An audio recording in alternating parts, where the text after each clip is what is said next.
ರಮಂತೆ ಯೋಗಿನೋ ಅನಂತೆ ಸತ್ಯಾನಂದೇ ಚಿದಾತ್ಮನಿ ಇತಿ ರಾಮ ಪದೇನ ಸೌ ಪರಂ ಬ್ರಹ್ಮಾಭಿಧೀಯತೆ. ಪದ್ಮಪುರಾಣದಲ್ಲಿ ಶತನಾಮ ಸ್ತೋತ್ರ, ಅದರಲ್ಲಿ ಉಲ್ಲೇಖವಾಗಿದೆ ರಾಮ ಅನ್ನುವಂತಹ ಶಬ್ದದ ಅರ್ಥ ಎಲ್ಲ ಆನಂದದ ಸಾಗರ, ಎಲ್ಲ ಆನಂದದ ಆಗರ, ಮೂಲ ಅದು ಶ್ರೀರಾಮ.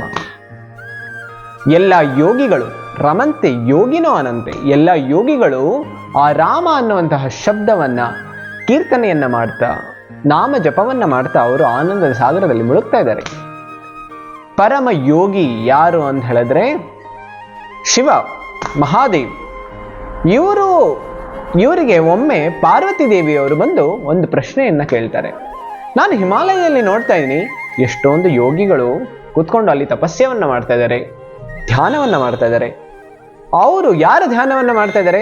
ನಿಮ್ಮ ಹೆಸರನ್ನ ಹೇಳಿ. ಓಂ ನಮಃ ಶಿವಾಯ, ಓಂ ನಮಃ ಶಿವಾಯ, ಓಂ ನಮಃ ಶಿವಾಯ. ಈ ರೀತಿ ಅವರು ಸತತವಾಗಿ ಅವರು ನಿಮ್ಮ ಮೇಲೆ ಧ್ಯಾನವನ್ನ ಮಾಡ್ತಾ ಇದ್ದಾರೆ. ಆದ್ರೆ ನಾನು ಇಲ್ಲಿ ನೋಡ್ತಾ ಇದ್ದೀನಿ, ಕೈಲಾಸದಲ್ಲಿ ನೀವು ಕೂತ್ಕೊಂಡಿದ್ದೀರಿ, ನೀವು ಯಾರ ಮೇಲೇನೋ ಧ್ಯಾನ ಮಾಡ್ತಾ ಇದ್ದೀರಿ, ನೀವು ನಾಮ ಜಪವನ್ನ ಮಾಡ್ತಾ ಇದ್ದೀರಿ. ನೀವು ಯಾರ ಮೇಲೆ ನಾಮ ಜಪವನ್ನ ಮಾಡ್ತಾ ಇದ್ದೀರಿ, ಯಾರ ಧ್ಯಾನವನ್ನ ಮಾಡ್ತಾ ಇದ್ದೀರಿ? ದಯವಿಟ್ಟು ಇದನ್ನ ನೀವು ಇವತ್ತು ನನಗೆ ತಿಳಿಸಿಕೊಡಿ. ಆಗ ಶಿವ ಅವರಿಗೆ ತುಂಬಾ ಖುಷಿಯಾಗುತ್ತೆ ಈ ಪ್ರಶ್ನೆಯನ್ನ ಕೇಳಿ. ಅವರು ಒಂದು ಶ್ಲೋಕವನ್ನ ಹೇಳ್ತಾರೆ. ಅವ್ರು ಹೇಳ್ತಾರೆ, ರಾಮ ರಾಮೇತಿ ರಾಮೇತಿ ರಮೇ ರಾಮೇ ಮನೋರಮೆ ಸಹಸ್ರನಾಮಭಿಸ್ತುಲ್ಯಂ ರಾಮನಾಮ ವರಾನನೆ. ಅವ್ರು ಹೇಳ್ತಾ ಇದ್ದಾರೆ, ಓ ವರಾನನೆ, ಓ ಪಾರ್ವತಿ, ನಾನು ಆ ಭಗವಂತನ ಹೆಸರನ್ನ ಹೇಳ್ತಾ ಇದ್ದೀನಿ. ಯಾವ ಭಗವಂತ ಅಂತ ಹೇಳಿದ್ರೆ ರಾಮ ರಾಮೇತಿ ರಾಮೇತಿ ಅಂತ ಹೇಳಿದ್ರೆ ನಾನು ಆ ರಾಮನ ಹೆಸರನ್ನ ನಾನು ಜಪವನ್ನ ಮಾಡ್ತಾ ಇದ್ದೀನಿ, ಧ್ಯಾನವನ್ನ ಮಾಡ್ತಾ ಇದ್ದೀನಿ. ಆ ರಾಮನ ಒಂದು ಹೆಸರು, ಅದರ ಬೆಲೆ ಎಷ್ಟಿದೆ ಅಂತ ಹೇಳಿದ್ರೆ ಸಹಸ್ರನಾಮಭಿಸ್ತುಲ್ಯಂ. ಅದು ವಿಷ್ಣುವಿನ 1000 ಹೆಸರು ಹೇಳಿದ್ರೂ ಅದು ರಾಮ ಅನ್ನುವಂತಹ ಒಂದು ಶಬ್ದಕ್ಕೆ ಅದು ತುಲ್ಯವಾಗುತ್ತೆ, ಸಮನಾಗುತ್ತೆ. ನಾನು ಆ ವಿಷ್ಣುವಿನ 1000 ಹೆಸರನ್ನ ಹೇಳಿದಾಗ ಒಂದು ರಾಮನ ಹೆಸರು ಹೇಗೆ ಸರಿಯಾಗುತ್ತೆ, ಆ ರಾಮನ ಹೆಸರನ್ನ ನಾನು ಸದೈವ ನಾನು ಧ್ಯಾನ ಮಾಡ್ತಾ ಇದ್ದೀನಿ ಮತ್ತು ಅದರ ಕೀರ್ತನೆಯನ್ನ ಮಾಡ್ತಾ ಇದ್ದೀನಿ ಅಂತ ಹೇಳಿ ಸಾಕ್ಷಾತ್ ಶಿವ ಇವರು ಪಾರ್ವತಿ ದೇವಿಗೆ ಈ ರೀತಿಯ ವಾಕ್ಯವನ್ನ ಹೇಳ್ತಾರೆ. ಇದು ಬೃಹದ್ ವಿಷ್ಣು ನಾಮ ಸ್ತೋತ್ರ. ಪದ್ಮಪುರಾಣದಲ್ಲಿ ಈ ಸಂವಾದ ಇದು ಉಲ್ಲೇಖಿತವಾಗಿದೆ. ಇತ್ತೀಚೆಗೆ ಅಯೋಧ್ಯೆಯಲ್ಲಿ ರಾಮ ಮಂದಿರದ ನಿರ್ಮಾಣ ಆಗ್ತಾ ಇದೆ. ಈಗ ಸಾಮಾನ್ಯವಾಗಿ ಎಷ್ಟೋ ಜನರಲ್ಲಿ ಕೆಲವು ಪ್ರಶ್ನೆಗಳು ಹುಟ್ಟುತ್ತಾ ಇದೆ. ಅವ್ರು ಕೇಳ್ತಾ ಇದ್ದಾರೆ, ಆಲ್ರೆಡಿ ರಾಮ ಮಂದಿರಗಳು ಎಷ್ಟೊಂದು ಇದೆ ಭಾರತ ದೇಶದಲ್ಲಿ, ಈಗ ಮತ್ತೊಂದು ರಾಮ ಮಂದಿರ ಯಾಕೆ ಬೇಕು? ಅದಷ್ಟೇ ಅಲ್ಲ, ಕೆಲವರಿಗೆ ಮತ್ತೆ ಪ್ರಶ್ನೆ ಇದೆ, ಭಗವಂತ ಎಲ್ಲ ಕಡೆನೂ ಇದ್ದಾರೆ, ಆ ರೀತಿ ಇರುವಾಗ ಇಷ್ಟೊಂದು ಮಂದಿರಗಳ ನಿರ್ಮಾಣ ಮಾಡೋದು ಅವಶ್ಯಕತೆ ಏನಿದೆ? If god is everywhere, why so many temples? ಈ ಪ್ರಶ್ನೆ ಈಗ ಎಷ್ಟೊಂದು ಜನರ ತಲೆನಲ್ಲಿದೆ. ಇದಕ್ಕೆ ನಾನು ಅರ್ಥ ಮಾಡ್ಕೊಳ್ಳೋದಕ್ಕಾಗಿ ಒಂದು ಸಣ್ಣ ಉದಾಹರಣೆಯನ್ನ ಕೊಡ್ತೀನಿ. ಒಂದು ದಿನ ಒಬ್ಬ ವ್ಯಕ್ತಿ ಸೈಕಲ್ನಲ್ಲಿ ಹೋಗ್ತಾ ಇದ್ರು. ಇದು ಎಷ್ಟೋ ಪುರಾತನ, ಎಷ್ಟೋ ವರ್ಷಗಳ ಹಿಂದೆ. ಆಗ ಸೈಕಲ್ನಲ್ಲಿನೂ ಹೆಡ್ಲೈಟ್ ಇರಬೇಕಿತ್ತು. ಆಗ ಟ್ರಾಫಿಕ್ ಪೊಲೀಸ್ ಅವ್ರನ್ನ ನಿಲ್ಲಿಸಿದ್ರು. ಇವನ್ ಸೈಕಲ್ನಲ್ಲಿ ಹೆಡ್ಲೈಟ್ ಇರಲಿಲ್ಲ. ಆಗ ಕೇಳ್ತಾರೆ ನಿಲ್ಲಿಸ್ಬಿಟ್ಟು, ನಿನ್ನ ಸೈಕಲ್ನಲ್ಲಿ ಹೆಡ್ಲೈಟೇ ಇಲ್ಲ ಅಂತ ಹೇಳಿ ಅವರು ಫೈನ್ ಹಾಕ್ಕೊಡ್ತಾರೆ. ಆಗ ಆ ವ್ಯಕ್ತಿ ಹೇಳ್ತಾನೆ, ಸ್ವಾಮಿ ನನ್ನ ಹತ್ರ ದುಡ್ಡಿಲ್ಲ, ಆದ್ರೆ ನನಗೆ ಒಂದು ಪ್ರಶ್ನೆ ಇದೆ, ಈ ಪ್ರಶ್ನೆಗೆ ನೀವು ಉತ್ತರ ಕೊಟ್ರೆ ನಾನು ಫೈನ್ ಕೊಡ್ತೀನಿ. ಅವ್ರು ಹೇಳ್ತಾರೆ, ಏನ್ ನಿನ್ನ ಪ್ರಶ್ನೆ ಅಂತ. ಈಗ ಸಂಪೂರ್ಣ ಎಲ್ಲಾ ಕಡೆನೂ ಈಗ ಬೆಳಕಿದೆ, ಆಗ ನನ್ನ ಸೈಕಲ್ನಲ್ಲಿ ಹೆಡ್ಲೈಟ್ ಹಾಕ್ಬೇಕು. ಆಗ ಪೊಲೀಸ್ ಅವರು ಹೇಳ್ತಾರೆ, ನಾನು ಇದಕ್ಕೆ ಉತ್ತರ ಕೊಡ್ತೀನಿ ಅಂತ ಹೇಳ್ಬಿಟ್ಟು ಅವನ ಸೈಕಲ್ನಲ್ಲಿರುವಂತಹ ಟೈರ್ನಲ್ಲಿ ಗಾಳಿಯನ್ನು ತೆಗೆದುಬಿಡ್ತಾರೆ. ಅವನು ಹೇಳ್ತಾರೆ, ಅರೆ ನನ್ನ ಟೈರ್ನಲ್ಲಿ ಗಾಳಿಯನ್ನು ತೆಗೆದುಬಿಟ್ಟಿದ್ದೀರಿ. ಆಗ ಅವ್ರು ಹೇಳ್ತಾರೆ, ಗಾಳಿ ಎಲ್ಲ ಕಡೆ ಇದೆ, ಹಾಗಿದ್ರೆ ನಿನ್ನ ಸೈಕಲ್ನಲ್ಲಿ ಗಾಳಿ ಹಾಕಬೇಕು ಅಂತ ಹೇಳಿದ್ರೆ, ಗಾಳಿ ಎಲ್ಲಾ ಕಡೆ ಇದ್ರೂ ನಮ್ಮ ಸೈಕಲ್ ಟ್ಯೂಬ್ನಲ್ಲಿ ಗಾಳಿ ಇದ್ರೇನೆ ನಾವು ಸೈಕಲ್ ಮುಂದುವರ್ಸೋದಕ್ಕೆ ಸಾಧ್ಯ ಆಗುತ್ತೆ. ಅದೇ ರೀತಿ ಈಗ ಈ ವಾತಾವರಣದಲ್ಲಿ ಎಲ್ಲಾ ಕಡೆ ಸಂಪೂರ್ಣ ವಾತಾವರಣದಲ್ಲಿ ನೀರಿನ ಹನಿಗಳಿದೆ, ಅದಕ್ಕೆ ಹ್ಯುಮಿಡಿಟಿ ಅಂತ ಹೇಳ್ತಾರೆ. ಈ ರೀತಿ ಇರುವಂತಹ ನೀರಿನ ಅಂಶವನ್ನ ನಾವು ನಮಗೆ ಬಾಯಾರಿಕೆ ಆದಾಗ ಕುಡಿಯೋದಕ್ಕೆ ಸಾಧ್ಯ ಇಲ್ಲ. ನಮಗೆ ಬಾಯಾರಿಕೆ ಆದಾಗ ನಾವೇನ್ ಮಾಡ್ಬೇಕಾಗತ್ತೆ? ನಾವು ತಕ್ಷಣ ವಾತಾವರಣದಲ್ಲಿರುವಂಥ ನೀರನ್ನ ನಾವು ನೆಕ್ಕೋದಕ್ಕೆ ಸಾಧ್ಯ ಆಗುತ್ತೆ? ಇಲ್ಲ, ಆಗೋದಿಲ್ಲ. ಅದಕ್ಕೋಸ್ಕರ ನಮಗೆ ನೀರಿನ ನಲ್ಲಿಗಳು ಬೇಕು, ಆಮೇಲೆ ಪಾತ್ರೆಗಳು ಬೇಕು. ಅದರಿಂದ ನಾವು ನೀರನ್ನ ಕುಡಿಯೋದಕ್ಕೆ ಸಾಧ್ಯ ಆಗುತ್ತೆ. ಅದೇ ರೀತಿ ಭಗವಂತ ಎಲ್ಲಾ ಕಡೆನೂ ಇದ್ದಾರೆ. ಹೇಗೆ ಗಾಳಿ ಎಲ್ಲ ಕಡೆ ಇದೆ, ನೀರು ಎಲ್ಲ ಕಡೆ ಇದೆ. ಆದರೆ ಅದನ್ನ ನಾವು ಕುಡಿಬೇಕು, ಹೀರಬೇಕು ಅಂತ ಹೇಳಿದ್ರೆ ನಮಗೆ ಯಾವುದಾದ್ರೂ ಒಂದು ಮಾಧ್ಯಮ ಬೇಕಾಗುತ್ತೆ. ಅದೇ ರೀತಿ ಭಗವಂತ ಎಲ್ಲ ಕಡೆನೂ ಇದ್ದಾರೆ, ಒಪ್ಕೊಳ್ತೀವಿ, ಭಗವಂತನೇ ಹೇಳ್ತಾರೆ. ಆದರೂ ಆ ಭಗವಂತನನ್ನ ಗ್ರಹಿಸೋದಕ್ಕೆ ನಮಗೆ ಸಾಧ್ಯ ಆಗ್ತಾ ಇದೆಯಾ? ನಾವೇನಾದ್ರೂ ರೆಸ್ಟೋರೆಂಟ್ಗೆ ಹೋಗ್ತೀವಿ, ಇಲ್ಲ ಕೆಲವು ಸಲ ಎಷ್ಟೋ ಜನ ಥಿಯೇಟರ್ಸ್ಗೆ ಹೋಗ್ತಾರೆ, ಎಷ್ಟೋ ಜನ ಬಾರ್ಗಳಿಗೆ ಹೋಗ್ತಾರೆ. ಅಲ್ಲಿ ಅವರು ಭಗವಂತನ ನೋಡೋದಕ್ಕೆ ಸಾಧ್ಯ ಆಗುತ್ತಾ? ಭಗವಂತನ ನೋಡ್ಬೇಕು ಅಂತ ಹೇಳಿದ್ರೆ ಅವ್ರ ಮಂದಿರಕ್ಕೆ ಹೋಗ್ತಾರೆ, ಆಮೇಲೆ ಭಗವಂತನ ಮರಿಬೇಕು ಅಂತ ಹೇಳಿದ್ರೆ ಅವ್ರು ಬಾರ್ಗೆ ಹೋಗ್ತಾರೆ. ಆ ರೀತಿ ಭಗವಂತನನ್ನ ನಾವು ಎಲ್ಲಾ ಕಡೆ ಗ್ರಹಿಸೋದಕ್ಕೆ ಸಾಧ್ಯ ಆಗುತ್ತೆ. ಅದಕ್ಕೋಸ್ಕರ ಮಂದಿರದ ಅವಶ್ಯಕತೆ ಎಲ್ಲರಿಗೂ ಇದೆ. ಇತ್ತೀಚೆಗೆ ಬರ್ತಾ ಇರುವಂತಹ ಈ ರಾಮ ಮಂದಿರದ ನಿರ್ಮಾಣದ ವೆಚ್ಚ ಎಷ್ಟಾಗುತ್ತೆ ಅಂತ ಹೇಳಿ ಎಲ್ಲರ ಮನಸ್ಸಿನಲ್ಲಿ ಪ್ರಶ್ನೆ ಇದೆ. ಶ್ರೀರಾಮ ಜನ್ಮಭೂಮಿ ತೀರ್ಥಕ್ಷೇತ್ರ ಟ್ರಸ್ಟ್ ಇದು ಹೇಳ್ತಾ ಇದೆ, ಸಂಪೂರ್ಣ ಮಂದಿರದ ನಿರ್ಮಾಣದ ವೆಚ್ಚ ಎಷ್ಟಾಗುತ್ತೆ ಅಂತ ಹೇಳಿದ್ರೆ 1800 crores ಅಂತ ಹೇಳಿದ್ರೆ $220 million. ಅದಷ್ಟೇ ಅಲ್ಲ, ಅವ್ರು ಹೇಳ್ತಾ ಇದ್ದಾರೆ ಇದು ಸಾಕಾಗೋದಿಲ್ಲ, ಇನ್ನು ಮುಂದೆ ಎಷ್ಟು ತನಕ ಹೋಗುತ್ತೆ ಅಂತ ಹೇಳಿದ್ರೆ 3200 crores ಅಂತ ಹೇಳಿದ್ರೆ $400 million. ಇಷ್ಟು ವೆಚ್ಚ ಆಗುತ್ತೆ ಈ ಮಂದಿರದ ನಿರ್ಮಾಣ ಆಗುತ್ತೆ ಅಂತ. ಈಗ ಎಲ್ಲರ ಮನೆಯಲ್ಲಿ ಮನಸ್ಸಿನಲ್ಲಿ ಪ್ರಶ್ನೆ ಇದೆ, ರಾಮ ಮಂದಿರಕ್ಕೆ ಇಷ್ಟೊಂದು ದುಡ್ಡು ಹಾಕಿ ನಾವು ಮಂದಿರದ ನಿರ್ಮಾಣವನ್ನು ಮಾಡ್ಬೇಕಾಗತ್ತಾ? ಯಾಕೆ ಇಷ್ಟು ದುಬಾರಿಯ ಮಂದಿರದ ನಿರ್ಮಾಣವನ್ನು ಮಾಡ್ತಾ ಇದ್ದಾರೆ ಅಂತ ನಾವು ಸ್ವಲ್ಪ ನಮ್ಮ ಆಲೋಚನೆಯನ್ನು, ನಮ್ಮ ದೃಷ್ಟಿಯನ್ನು ಇನ್ನು ಸ್ವಲ್ಪ ವಿಶಾಲವಾಗಿ ಮಾಡಿ ಈ ಜಗತ್ತಿನಲ್ಲಿ ಯಾರು ಪ್ರಸಿದ್ಧ ವ್ಯಕ್ತಿಗಳಿದಾರಲ್ಲ ಅವರ ಮನೆಗಳ ವೆಚ್ಚ ಎಷ್ಟು ಅಂತ ಹೇಳಿ ನಾವು ಒಂದು ಅವಲೋಕನವನ್ನು ಮಾಡೋಣ. ಕ್ವೀನ್ ಆಫ್ ಇಂಗ್ಲೆಂಡ್ ಅವ್ರದ್ದು ಒಂದು ಪ್ಯಾಲೇಸ್ ಇದೆ, ಬಕಿಂಗ್ಹ್ಯಾಮ್ ಪ್ಯಾಲೇಸ್ ಅಂತ ಹೇಳಿ. ಇದರ ವೆಚ್ಚ ಎಷ್ಟು ಅಂತ ಹೇಳಿದ್ರೆ $3 billion ಅಂತ ಹೇಳಿದ್ರೆ ಇದು 24,000 ಕೋಟಿ ರೂಪಾಯಿಗಳು. ಅದಷ್ಟೇ ಅಲ್ಲ, ಭಾರತ ದೇಶದಲ್ಲಿ ತುಂಬ ಪ್ರಸಿದ್ಧ ಧನಿಕ ವ್ಯಕ್ತಿ ಮುಖೇಶ್ ಅಂಬಾನಿ ಅವರ ಪ್ಯಾಲೇಸ್ ಆಂಟಿಲಿಯಾ ಟವರ್ ಅಂತ ಹೇಳ್ತಾರೆ, ಇದರ ವೆಚ್ಚ ಎಷ್ಟು ಬರುತ್ತೆ ಅಂತ ಹೇಳಿದ್ರೆ $1 billion ಅಂತ ಹೇಳಿದ್ರೆ ಆಲ್ಮೋಸ್ಟ್ 8,000 crores. ಸ್ವಲ್ಪ ಆಲೋಚನೆ ಮಾಡಿ, ಈ ಜಗತ್ತಿನಲ್ಲಿರೋ ವಾಸವಾಗಿರುವಂತಹ ಒಬ್ಬ ಸಾಮಾನ್ಯ ವ್ಯಕ್ತಿಗಳು ಅವರ ಮನೆಗಳು, ಅವರ ಪ್ಯಾಲೇಸ್ಗಳೇ ಇಷ್ಟು ದೊಡ್ಡ ಪ್ರಮಾಣದಲ್ಲಿ, ಇಷ್ಟು ದೊಡ್ಡ ವೆಚ್ಚವಾಗಿರುವಂತಹ ತುಂಬಾ ದುಬಾರಿ ಇರುವಂತಹ ಮನೆಗಳಿರಬೇಕು ಅಂತ ಹೇಳಿದ್ರೆ ಸಂಪೂರ್ಣ ಜಗತ್ತಿನ ನಾಥ ಜಗನ್ನಾಥ, ಅಖಿಲ ಕೋಟಿ ಬ್ರಹ್ಮಾಂಡ ನಾಯಕ ಆಗಿರುವಂತಹ ಶ್ರೀರಾಮಚಂದ್ರ ಅವರಿಗೆ ಎಷ್ಟು ವೆಚ್ಚ ಆಗಿರಬೇಕು, ಅವರ ಮನೆ, ಅವರ ಪ್ಯಾಲೇಸ್ಗೆ ಎಷ್ಟಾಗಬೇಕು? ಅಟ್ಲೀಸ್ಟ್ ಈ ಜಗತ್ತಿನಲ್ಲಿ ಪ್ರಸಿದ್ಧ ವ್ಯಕ್ತಿಗಳಿದ್ದಾರಲ್ಲ ಅವ್ರಿಗಿಂತ ಸ್ವಲ್ಪ ಆದ್ರೂ ಜಾಸ್ತಿ ಆಗಿರಬೇಕು. ಹಾಗಿದ್ರೆ 3,200 crores ಅದು ತುಂಬಾ ಕಡಿಮೆನೇ ಆಗುತ್ತೆ ಶ್ರೀರಾಮಚಂದ್ರರಿಗೆ.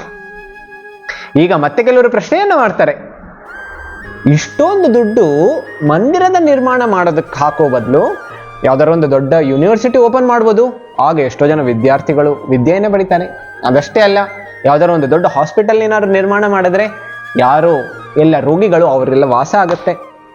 ಈ ರೀತಿ ಎಷ್ಟೋ ಜನ ಬೇರೆ ಬೇರೆ ಐಡಿಯಾಸನ್ನೆಲ್ಲ ಹೇಳ್ತಾ ಇದ್ದಾರೆ. ಈಗ ನಾವು ಸ್ವಲ್ಪ ಆಲೋಚನೆಯನ್ನು ಮಾಡೋಣ. ಮತ್ತೆ ಕೆಲವರು ಹೇಳ್ತಾರೆ ಅನ್ನದಾನವನ್ನು ಮಾಡೋಣ, ಬೇರೆಯವ್ರಿಗೆಲ್ಲರಿಗೂ ಊಟ ಆದ್ರೂ ಸಿಗುತ್ತೆ, ಅದರಿಂದ ಜನರಿಗೆ ಅವರು ವಾಸ ಮಾಡೋದಕ್ಕೂ ಸುಲಭ ಆಗುತ್ತೆ ಅಂತ ಹೇಳಿ. ಈ ರೀತಿ ನಾವು ನಮ್ಮ ದೃಷ್ಟಿಯನ್ನ ಮತ್ತೊಂದು ಕಡೆ ಹಾಕೋಣ. ಈಗ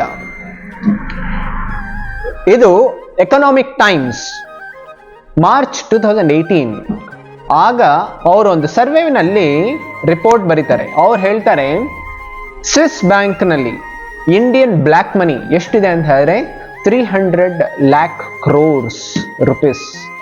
ಇಷ್ಟು ದುಡ್ಡಿದೆ. ಹಿಂದಿನ ವರ್ಷದ Bollywood box collection office revenue ಎಷ್ಟಿದೆ ಅಂತ ಹೇಳಿದ್ರೆ 13,138 ಕೋಟಿ ರೂಪಾಯಿಗಳು. ಇದರಲ್ಲಿ ಬರ್ತಾ ಇರುವಂತ ರೆವೆನ್ಯೂನ ಸ್ವಲ್ಪ ಅದನ್ನ ನಾವು ಮಂದಿರದ ನಿರ್ಮಾಣಕ್ಕೆ ಹಾಕಿದ್ರೆ ಅದೇನು ಹೆಚ್ಚು ತೊಂದರೆ ಆಗೋದಿಲ್ಲ. ಆಮೇಲೆ ಈ ಸಂಪೂರ್ಣ ಭಾರತ ದೇಶದಲ್ಲಿರುವಂತಹ ಜನರು ಏನ್ ಬ್ಲ್ಯಾಕ್ ಮನಿ ಇಟ್ಕೊಂಡಿದಾರಲ್ಲ ಅದನ್ನು ಅದರಲ್ಲಿ ಸ್ವಲ್ಪ ಭಾಗವನ್ನು ಆದ್ರೂ ಮಂದಿರದ ನಿರ್ಮಾಣಕ್ಕೆ ಕೊಟ್ರೆ ಅದೇನು ಕಡಿಮೆ ಆಗೋಗ್ಬಿಡೋದಿಲ್ಲ. ಹೀಗೆ ಇದಷ್ಟೇ ಅಲ್ಲ, ಭಾರತ ದೇಶದಲ್ಲಿ ಆಮೇಲೆ ಸಂಪೂರ್ಣ ಪ್ರಪಂಚದಲ್ಲೂ ಅಷ್ಟೇ ಎಷ್ಟೋ ಜನರು ಕಷ್ಟಪಟ್ಟು ದುಡಿತಾ ಇರುವಂತ ದುಡ್ಡು ಎಲ್ಲಿಗೆ ಹೋಗ್ತಾ ಇದೆ ಅಂತ ಹೇಳಿದ್ರೆ ಯಥೇಚ್ಛವಾಗಿ ಎಂಟರ್ಟೈನ್ಮೆಂಟ್ ಇಂಡಸ್ಟ್ರಿಗೆ ಹೋಗ್ತಾ ಇದೆ. ಮತ್ತೆ ಕೆಲವು ಗ್ಯಾಂಬ್ಲಿಂಗ್ ಹೌಸಸ್, ಕೆಸಿನೋಸ್ಗೆ, ಮತ್ತೆ ಕೆಲವು ದೊಡ್ಡ ದೊಡ್ಡ ಮಾಲ್ಸ್, ಆಮೇಲೆ ಈ ರೀತಿ ಎಷ್ಟೊಂದು ದುಡ್ಡು ಈ ಎಂಟರ್ಟೈನ್ಮೆಂಟ್ ಇಂಡಸ್ಟ್ರಿನಲ್ಲಿ ಹೋಗ್ತಾ ಇದೆ. ಆಮೇಲೆ ಎಷ್ಟೊಂದು ದುಡ್ಡು ವ್ಯರ್ಥವಾಗಿ ಅದು ಬೇರೆ ಬೇರೆ ಜಾಗಗಳಲ್ಲಿ ಹೋಗ್ತಾ ಇದೆ. ಅದೇ ದುಡ್ಡನ್ನ ನಾವೇನಾದ್ರೂ ಆಲೋಚನೆ ಮಾಡ್ಬೋದಲ್ಲ, ಭಿಕ್ಷುಕರಿಗೆ ಕೊಡ್ಬೋದು, ಅನ್ನದಾನಕ್ಕಾಗಿ, ವಿದ್ಯಾದಾನಕ್ಕೆ ಕೊಡ್ಬೋದು, ಆಮೇಲೆ ಅದಷ್ಟೇ ಅಲ್ಲ ರೋಗಿಗಳಿಗೆ ಔಷಧಿಯನ್ನು ಕೊಡ್ಬೋದು. ಆದರೆ ಸಾಮಾನ್ಯವಾಗಿ ಯಾವಾಗ ಧಾರ್ಮಿಕ ಮಂದಿರಗಳು ಬರುತ್ತೆ, ಆಮೇಲೆ ಅದಷ್ಟೇ ಅಲ್ಲ ಕೆಲವು ಸಲ ಧರ್ಮದ ಆಚರಣೆಗಳು ಬರುತ್ತೆ, ಆಗ್ಲೇ ಮಾತ್ರ ಜನರು ಕ್ರಿಟಿಕಲ್ ಥಿಂಕಿಂಗ್ ಮಾಡಿ ಹೇಳ್ತಾರೆ, ಬರೀ ಭಗವಂತನಿಗೆ ಯಾಕೆ ಇಷ್ಟೊಂದು ದುಡ್ಡು ಕೊಡಬೇಕು, ಭಗವಂತನಿಗೆ ಒಂದು ಸಣ್ಣ ಗುಡಿಸಲು ಕಟ್ಟಿದ್ರು ಸಾಕು, ಆದರೆ ನಮಗೆಲ್ಲ ದೊಡ್ಡ ಪ್ಯಾಲೇಸ್ ಬೇಕು, ನಮಗೆ ಒಂದು ಐಷಾರಾಮವಾಗಿರೋಂಥ ಜೀವನ ಬೇಕು, ಆದರೆ ಭಗವಂತನಿಗೆ ಯಾಕೆ ಇಷ್ಟೊಂದು ದೊಡ್ಡ ಮಂದಿರ ಬೇಕು ಅಂತ ಹೇಳ್ತಾರೆ. ಅದಕ್ಕೋಸ್ಕರ ನಾವು ತಿಳ್ಕೊಳ್ಬೇಕು, ಭಗವಂತನ ಮಂದಿರ ಬರೀ ಧಾರ್ಮಿಕ ಆಚರಣೆಗಷ್ಟೇ ಅಲ್ಲ, ಭಗವಂತನ ಮಂದಿರದ ಅದು ಸಾಮಾಜಿಕಕ್ಕೂ ಅಷ್ಟೇ ಯಥೇಚ್ಛವಾಗಿ ಅದರ ಬಳಕೆ ಇದೆ ಮತ್ತು ಅದರಿಂದ ಉಪಯೋಗ ಇದೆ. ನಮ್ಮೆಲ್ಲರ ಜೀವನದಲ್ಲೂ ತುಂಬ ಅಧಿಕವಾಗಿ ನಮ್ಮೆಲ್ಲರ ಜೀವನದಲ್ಲಿ ಅದು ಸುಧಾರಣೆಯನ್ನು ತಗೊಂಡು ಬರುತ್ತೆ. ಅದೆಲ್ಲ ಯಾವ ಸುಧಾರಣೆಗಳು ತಗೊಂಡು ಬರುತ್ತೆ ಸಾಮಾಜಿಕ ದೃಷ್ಟಿಯಿಂದ ಅಂತ ಹೇಳಿ ಈಗ ನಾನು ನಿಮಗೆ 6 ಮುಖ್ಯ ಅಂಶಗಳನ್ನು ನಾನು ನಿಮ್ಮ ಮುಂದೆ ಪ್ರಸ್ತುತವನ್ನು ಪಡಿಸ್ತೇನೆ. ಈ ಟೆಂಪಲ್ ಅನ್ನುವಂತಹ ಇದಕ್ಕೆ ಒಂದು ಅಕ್ರೋನಿಮ್ ಮಾಡಿ ಒಂದೊಂದು ಲೆಟರ್ಸ್ಗೆ ಒಂದೊಂದು ವಾಕ್ಯವನ್ನ, ಒಂದೊಂದು ಮುಖ್ಯ ಅಂಶಗಳನ್ನು ನಾವು ಇವತ್ತು ಚರ್ಚೆಯನ್ನು ಮಾಡೋಣ. T stands for tranquility, E stands for education, M stands for medication, and P stands for purification, L stands for love, ಆಮೇಲೆ ಇ ಸ್ಟ್ಯಾಂಡ್ಸ್ ಫಾರ್ ಎಂಗೇಜ್ಮೆಂಟ್. ಮೊದಲನೇ ವಿಷಯ ಟ್ರ್ಯಾಂಕ್ವಿಲಿಟಿ ಅಂತ ಹೇಳಿದ್ರೆ ಪ್ರಶಾಂತವಾಗಿರುವಂತಹ ವಾತಾವರಣ. ಈಗ ಸಂಪೂರ್ಣ ಸಮಾಜ ಹೇಗಿದೆ ಅಂತ ಹೇಳಿದ್ರೆ ರ್ಯಾಟ್ ರೇಸ್ ಕಾಂಪಿಟಿಷನ್, ಎಲ್ಲರೂ ಯಾವಾಗಲೂ ಓಡ್ತಾ ಇದ್ದಾರೆ. ಬೇರೆ ಬೇರೆ ದೊಡ್ಡ ದೊಡ್ಡ ನಗರಗಳಲ್ಲಿ ಅಂತೂ ಪೂರ್ತಿ 24 hours ಎಲ್ಲರೂ ಬೇರೆ ಬೇರೆ ಕಾರ್ಯಚಟುವಟಿಕೆಗಳಲ್ಲಿ ತೊಡಗಿಬಿಟ್ಟಿದ್ದಾರೆ. ಕೆಲವು ಕಡೆ ಹೇಳ್ತಾರೆ, ನ್ಯೂಯಾರ್ಕ್ಗೆ ಹೇಳ್ತಾರೆ ಅ ಸಿಟಿ ದಟ್ ನೆವರ್ ಸ್ಲೀಪ್ಸ್ ಅಂತ ಹೇಳಿ. ಅಂತ ಹೇಳಿದ್ರೆ ರಾತ್ರಿನೂ ಅಷ್ಟೇ ಎಲ್ಲರೂ ಬೇರೆ ಬೇರೆ ಕೆಲಸಗಳಲ್ಲಿ ಅದರಲ್ಲಾದ್ರೂ ತೊಡಗೇ ಇದ್ದಾರೆ. ಅದಷ್ಟೇ ಅಲ್ಲ, ಈ ರೀತಿ ಆಗ್ಬಿಟ್ಟು ಮನಸ್ಸಿನ ಒತ್ತಡ ಹೆಚ್ಚಾಗ್ತಾ ಇದೆ. ಅದಷ್ಟೇ ಅಲ್ಲ, ಜನರಿಗೆ ಕೆಲವು ಸಲ ಫ್ರಸ್ಟ್ರೇಷನ್ ಹೆಚ್ಚಾಗ್ತಾ ಇದೆ. ಆಮೇಲೆ ಮನಸ್ಸಿಗೆ ಅವ್ರಿಗೆ ಏನು ಮಾಡಬೇಕು ಜೀವನದಲ್ಲಿ ಅನ್ನೋಂಥ ಪರ್ಪಸ್ ಮರ್ತೋಗ್ಬಿಟ್ಟಿದೆ. ಆದ್ದರಿಂದ ನೆಗೆಟಿವಿಟಿ ತುಂಬ ಹೆಚ್ಚಾಗ್ತಾ ಇದೆ. ಯಾವಾಗ ನೆಗೆಟಿವಿಟಿ ಹೆಚ್ಚಾಗುತ್ತೆ, ಸಂಬಂಧಗಳು ತುಂಬ ದೂರ ಆಗ್ತಾ ಇದೆ, ಸಂಬಂಧಗಳಲ್ಲಿ ತುಂಬ ಜಗಳಗಳು ಬರುತ್ತೆ. ಈ ರೀತಿಯಾಗಿ ಮನಸ್ಸಿನ ನೆಮ್ಮದಿ, ಶಾಂತಿ ಜನರೆಲ್ಲ ಕಳೆದುಕೊಂಡ್ಬಿಟ್ಟಿದ್ದಾರೆ. ಅದಕ್ಕೋಸ್ಕರ ಈ ಮಂದಿರದ ವಾತಾವರಣ ಇದೆಯಲ್ಲ, ಅದು ಒಂದು ಪ್ರಶಾಂತವಾದ ವಾತಾವರಣವನ್ನು ಕೊಡುತ್ತೆ. ಅದಕ್ಕೋಸ್ಕರ ಅದನ್ನು ಹೇಳ್ತಾರೆ ರಿಟ್ರೀಟ್ ಸೆಂಟರ್ ಅಂತ ಹೇಳಿ. ಅಂತ ಹೇಳಿದ್ರೆ ಜನರಿಗೆ ಆ ಒಂದು ರ್ಯಾಟ್ ರೇಸ್ ಕಾಂಪಿಟೇಷನ್ ಇರುವಂತಹ ಜಗತ್ತಿನಿಂದ, ಜೀವನದಿಂದ ಅವರಿಗೆ ಒಂದು ಬ್ರೇಕ್ ಬೇಕು. ಸಾಮಾನ್ಯವಾಗಿ ಜನರು ಬ್ರೇಕ್ ಬೇಕು ಅಂತ ಹೇಳಿ ಬೇರೆ ಬೇರೆ ಕೆಲಸಗಳನ್ನು ಮಾಡ್ತಾರೆ. ಏನೆಲ್ಲ ಮಾಡ್ತಾರೆ? ಬ್ರೇಕ್ ಬೇಕು ಅಂತ ಹೇಳಿ ಅವರು ಕೆಲವು ಮೂವೀಸ್ ನೋಡೋದಕ್ಕೆ ಹೋಗ್ತಾರೆ, ಮತ್ತೆ ಕೆಲವರು ಗೇಮಿಂಗಲ್ಲಿ ತೊಡಗ್ತಾರೆ, ಮತ್ತೆ ಕೆಲವರು ಬೇರೆ ಬೇರೆ ವಿಡಿಯೋಗಳಲ್ಲಿ ನೋಡ್ತಾರೆ, ಮತ್ತೆ ಕೆಲವರು ಸ್ಪೋರ್ಟ್ಸ್ಗೆ ಹೋಗ್ತಾರೆ, ಮತ್ತೆ ಕೆಲವರು ಬೇರೆ ಬೇರೆ ಹ್ಯಾಬಿಟ್ಸಲ್ಲಿ ತೊಡಗ್ಬಿಡ್ತಾರೆ. ಕೆಲವು ಸಲ ಈ ಟೆನ್ಷನ್ ಜಾಸ್ತಿ ಆಗ್ಬಿಟ್ಟು ಅಂತ ಹೇಳಿ ಕೆಲವರೆಲ್ಲರೂ ಡ್ರಿಂಕ್ಸ್ ಮಾಡ್ತಾರೆ, ಸ್ಮೋಕ್ಸ್ ಮಾಡ್ತಾರೆ. ಈ ರೀತಿಯಾಗಿ ಬ್ರೇಕ್ ಬೇಕು ಅಂತ ಹೇಳಿ ಅವರು ಬೇರೆ ಬೇರೆ ವ್ಯಸನಗಳಲ್ಲಿ ತೊಡಗ್ಬಿಡ್ತಾರೆ. ಆ ವ್ಯಸನಗಳು ಏನು ಮಾಡುತ್ತೆ? ಅವರ ಜೀವನ ಇನ್ನೂ ಹಾಳು ಮಾಡಿಬಿಡುತ್ತೆ, ಅವರ ಸ್ಟ್ರೆಸ್ ಇನ್ನೂ ಹೆಚ್ಚು ಮಾಡುತ್ತೆ, ಅವರ ತೊಂದರೆಗಳು ಇನ್ನೂ ಬಲಿಷ್ಠವಾಗೋಗ್ಬಿಡುತ್ತೆ. ಅದಕ್ಕೋಸ್ಕರ we need a positive spiritual break. ಯಾವಾಗ ಪಾಸಿಟಿವ್ ಸ್ಪಿರಿಚುವಲ್ ಬ್ರೇಕ್ ಬರುತ್ತೆ, ಆಗ ನಮ್ಮ ಮನಸ್ಸಿಗೆ ಒಂದು ರಿಫ್ರೆಶ್ಮೆಂಟ್ ಸಿಗುತ್ತೆ. ಅದು ಬ್ರೇಕ್ ಹೇಗೆ ಸಿಗುತ್ತೆ ಅಂತ ಹೇಳಿದ್ರೆ ಮಂದಿರಕ್ಕೆ ಬಂದಾಗ. ಅದಕ್ಕೋಸ್ಕರ ಸಾಮಾನ್ಯವಾಗಿ ಹಿಂದಿನ ಕಾಲದಲ್ಲಿ ಜನರೆಲ್ಲ ಏನು ಮಾಡ್ತಾ ಇದ್ರು ಅಂತ ಹೇಳಿದ್ರೆ, ಬೆಳಗ್ಗೆ ಎದ್ದಿದ ತಕ್ಷಣ ಭಗವಂತನಿಗೆ ಪ್ರಾರ್ಥನೆಯನ್ನು ಮಾಡ್ತಾ ಇದ್ರು, ಮನಸ್ಸನ್ನು ಶುಭ್ರವನ್ನಾಗಿ ಮಾಡಿ ಅವರು ದೈನಂದಿನ ಕಾರ್ಯಚಟುವಟಿಕೆಗಳನ್ನು ಮಾಡ್ತಾ ಇದ್ರು. ಆಮೇಲೆ ಹಿಂದಿನ ಕಾಲದಲ್ಲಿ ಜನರು ಬೇಗ ಮನೆಗೆ ವಾಪಸ್ ಬಂದ್ಬಿಡ್ತಾ ಇದ್ರು. ಬಂದು ಸಾಮಾನ್ಯವಾಗಿ ಮನೆಯ ಹೊರಾಂಗಣದಲ್ಲಿ ಇಲ್ಲ, ಯಾವ್ದಾದ್ರು ಒಂದು ಪ್ರದೇಶದಲ್ಲಿ ದೊಡ್ಡ ದೊಡ್ಡ ರಾಮಾಯಣ ಕಥೆಗಳು ನಡೀತಾ ಇತ್ತು, ಮಹಾಭಾರತದ ಕಥೆಗಳು ನಡೀತಾ ಇತ್ತು, ಶ್ರೀಮದ್ ಭಾಗವತದ ಮೇಲೆ ಚರ್ಚೆಗಳು ನಡೀತಾ ಇತ್ತು. ಇದರಿಂದ ಮನಸ್ಸಿನಗೆ ತುಂಬಾ ಪ್ರಶಾಂತವಾದಂತಹ ಅನುಭವ ಆಗ್ತಾ ಇತ್ತು. ಅದಷ್ಟೇ ಅಲ್ಲ, ಜೀವನದಲ್ಲಿ ಎಷ್ಟೋ ಮೌಲ್ಯಗಳನ್ನ ತಿಳ್ಕೊಳ್ತಾ ಇದ್ರು ಜನರು. ಇದು ಈ ರೀತಿಯಾಗಿ ಮೊದಲನೇದು ಟ್ರ್ಯಾಂಕ್ವಿಲಿಟಿ, ಅದು ಮಂದಿರದ ವಾತಾವರಣದಲ್ಲಿ ಸಿಗುತ್ತೆ. ಎರಡನೇದು ಎಜುಕೇಶನ್, ಶಿಕ್ಷಣ. ಮೊದಲನೇದು ಹೇಳಿದೆ ಹೇಗೆ ಮಂದಿರ ಒಂದು ರಿಟ್ರೀಟ್ ಸೆಂಟರ್ ಇದ್ದ ಹಾಗೆ, ಎರಡನೇದು ಮಂದಿರ ಒಂದು ಯೂನಿವರ್ಸಿಟಿ ಇದ್ದ ಹಾಗೆ. ಶಿಕ್ಷಣವನ್ನು ಮಂದಿರ ಕೊಡುತ್ತೆ. ಹೇಗೆ ಮಂದಿರ ಶಿಕ್ಷಣ, ಯಾವ ಶಿಕ್ಷಣವನ್ನು ಕೊಡೋದಕ್ಕಾಗುತ್ತೆ? ಎಲ್ಲರ ಪ್ರಶ್ನೆ ಇದೆ, ಯಾವ ಶಿಕ್ಷಣ? ಸಾಮಾನ್ಯವಾಗಿ ಜನರಿಗೆ ಏನ್ ಅನ್ಸುತ್ತೆ, ಶಿಕ್ಷಣ ಅಂತ ಹೇಳಿದ್ರೆ ಬರೀ ಭೌತಿಕ ಶಿಕ್ಷಣ ಅಂತ. ಆದರೆ ಆಧ್ಯಾತ್ಮಿಕ ಶಿಕ್ಷಣವು ತುಂಬಾ ಮೌಲ್ಯಪೂರ್ವಕವಾಗಿದೆ ಎಲ್ಲರ ಜೀವನದಲ್ಲಿ. ಈಗಿನ ಕಾಲದಲ್ಲಿ ಮಕ್ಕಳಿಗೆ ಕೇಳಿ, ರಾಮನ ತಮ್ಮಂದರ ಹೆಸರು ಏನು ಅಂತ, ಇಲ್ಲ ರಾಮನ ತಂದೆ ತಾಯಿಯ ಹೆಸರು ಏನು ಅಂತ. ಎಷ್ಟೋ ಜನರಿಗೆ ಅಭಿಭಾವ ಬಿಡ್ತಾರೆ, ಅವ್ರಿಗೆ ಗೊತ್ತಾಗೋದಿಲ್ಲ ಏನು ಉತ್ತರ ಹೇಳಬೇಕು ಅಂತ ಹೇಳಿ. ಒಂದು ದಿನ ಒಬ್ಬ ಸ್ಕ್ವಾಡ್ ಅವರು ಎಲ್ಲ ಶಾಲೆಗಳಿಗೆ ಬರ್ತಾ ಇದ್ರು, ಬಂದು ನೋಡ್ತಾ ಇದ್ರು, ಈಗ ನಮ್ಮ ಭಾರತ ದೇಶದಲ್ಲಿ ನಮ್ಮ ವಿದ್ಯಾರ್ಥಿಗಳು ಹೇಗೆ ಅವರು ರಾಮಾಯಣ ಮಹಾಭಾರತ ಇದರ ಜ್ಞಾನವನ್ನು ಹೊಂದ್ಕೊಂಡಿದ್ದಾರೆ ಅಂತ ಹೇಳಿ. ಅದಕ್ಕೋಸ್ಕರ ಪರೀಕ್ಷೆ ಮಾಡೋದಕ್ಕೆ ಬರ್ತಾರೆ ಬೇರೆ ಬೇರೆ ಶಾಲೆಗಳಿಗೆ. ಒಂದು ಶಾಲೆಗೆ ಬಂದಾಗ ಅವರು ಒಂದು ಕ್ಲಾಸ್ ರೂಮಲ್ಲಿ ಅವರು ಒಬ್ಬ ವಿದ್ಯಾರ್ಥಿಗೆ ಕೇಳ್ತಾರೆ, ಶಿವಧನಸ್ಸನ್ನ ಯಾರು ಮುರಿದಿದ್ದು ಅಂತ. ಆ ಮಗುವಿಗೆ ಭಯ ಆಗೋಗ್ಬಿಡುತ್ತೆ, ಶಿವಧನಸ್ಸನ್ನ ಯಾರು ಮುರಿದ್ರು ಅಂತ. ಆಗ ಆ ಮಗು ತುಂಬಾ ಭಯ ಪಡ್ಕೊಂಡು ಹೇಳುತ್ತೆ, ಸರ್ ನಾನಂತೂ ಮುರಿದಿಲ್ಲ ಶಿವಧನಸ್ಸನ್ನ ಅಂತ. ಆಗ ಆ ಸ್ಕ್ವಾಡ್ಗೆ ಇನ್ನೂ ಕೋಪ ಬಂದ್ಬಿಡುತ್ತೆ, ಶಿವಧನಸ್ಸು ಯಾರು ಮುರಿದಿದ್ದು ಅಂತ ಗೊತ್ತಿಲ್ಲ ಅಂತ ಕೇಳಿ. ಆಮೇಲೆ ಆ ಟೀಚರ್ ಮುಖ ನೋಡ್ತಾರೆ, ಆ ಟೀಚರ್ಗೂ ಭಯ ಆಗ್ಬಿಡುತ್ತೆ. ಆಮೇಲೆ ಟೀಚರ್ ಹೇಳ್ತಾರೆ, ಸರ್ ನಿಜವಾಗ್ಲು ಈ ಹುಡುಗ ಇದಾನಲ್ಲ ತುಂಬಾ ಒಳ್ಳೆ ಹುಡುಗ, ಅವನು ಈ ರೀತಿ ಕೆಟ್ಟ ಕೆಲಸ ಎಲ್ಲ ಮಾಡೋದಿಲ್ಲ. ಆಮೇಲೆ ಸ್ಕ್ವಾಡ್ಗೆ ಇನ್ನೂ ಕೋಪ ಬಂದ್ಬಿಡುತ್ತೆ. ಅವರು ತಕ್ಷಣ ಪ್ರಿನ್ಸಿಪಲ್ ಆಫೀಸ್ಗೆ ಹೋಗ್ತಾರೆ. ಪ್ರಿನ್ಸಿಪಲ್ ಆಫೀಸ್ಗೆ ಹೋಗಿ ಅವ್ರಿಗೆ ಹೇಳ್ತಾರೆ, ನೋಡಿ ಮೇಡಮ್, ನಾನು ವಿದ್ಯಾರ್ಥಿ ಕೇಳ್ತಾ ಇದ್ದೀನಿ ಶಿವಧನಸ್ಸು ಯಾರು ಮುರಿದಿದ್ದು ಅಂತ. ಅವನು ಹೇಳ್ತಾ ಇದ್ದಾರೆ ನಾನು ಮುರಿದಿಲ್ಲ ಅಂತ. ಟೀಚರ್ ಹೇಳ್ತಾ ಇದ್ದಾರೆ ಅವನು ಈ ರೀತಿ ಕೆಟ್ಟ ಕೆಲಸ ಎಲ್ಲ ಮಾಡೋದಿಲ್ಲ ಅಂತ. ನೀವೇನು ಹೇಳ್ತೀರಿ? ಆಗ ಅವರು ಪ್ರಿನ್ಸಿಪಲ್ ಹೇಳ್ತಾರೆ, ಸರ್ ಆ ಶಿವಧನಸ್ಸದು ಎಷ್ಟು ವೆಚ್ಚ ಆಗುತ್ತೆ ಹೇಳ್ಬಿಡಿ, ನಾವು ನಮ್ಮ ಸ್ಕೂಲಿಂದ ನಿಮಗೆ ಕೊಟ್ಬಿಡ್ತೀವಿ ಅಂತ ಹೇಳಿ. ಅಂತ ಹೇಳಿದ್ರೆ ಸಾಮಾನ್ಯವಾಗಿ ನಮ್ಮ ಭಾರತ ದೇಶದಲ್ಲಿ ನಮ್ಮ ಇತಿಹಾಸದ ನಮ್ಮ ಸಂಸ್ಕೃತಿಯ ಜ್ಞಾನ ಇತ್ತೀಚೆಗೆ ಕಡಿಮೆ ಆಗ್ತಾ ಇದೆ. ಅದಕ್ಕೋಸ್ಕರ ಈಗ ನಾವು ನೋಡ್ತಾ ಇರ್ಬೋದು, ಜನರಲ್ಲಿ ಆ ಮೌಲ್ಯಗಳು ಕಡಿಮೆ ಆಗ್ತಾ ಇದೆ ಅವರ ಜೀವನದಲ್ಲಿ.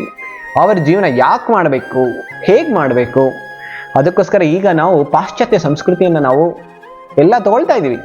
ಆಮೇಲೆ ನಮ್ಮ ಜನತೆಯ ಮೌಲ್ಯಗಳು, ಸಾಮಾಜಿಕ ಮೌಲ್ಯಗಳು ಎಲ್ಲವೂ ಕಡಿಮೆ ಆಗ್ತಾ ಇದೆ. ಅದಕ್ಕೋಸ್ಕರ ನಾವು ನೋಡ್ತಾ ಇರ್ಬೋದು, ಜನರು ತುಂಬಾ ಬುದ್ಧಿವಂತರಾಗಿದ್ದಾರೆ, ಐಕ್ಯೂನ ಹೆಚ್ಚಾಗಿದೆ, ಆದರೆ ಅವರು ಅವರ ಜೀವನದಲ್ಲಿ ಯಾವ ರೀತಿಯ ಬುನಾದಿಯನ್ನು ಹಾಕಿದ್ದಾರೆ.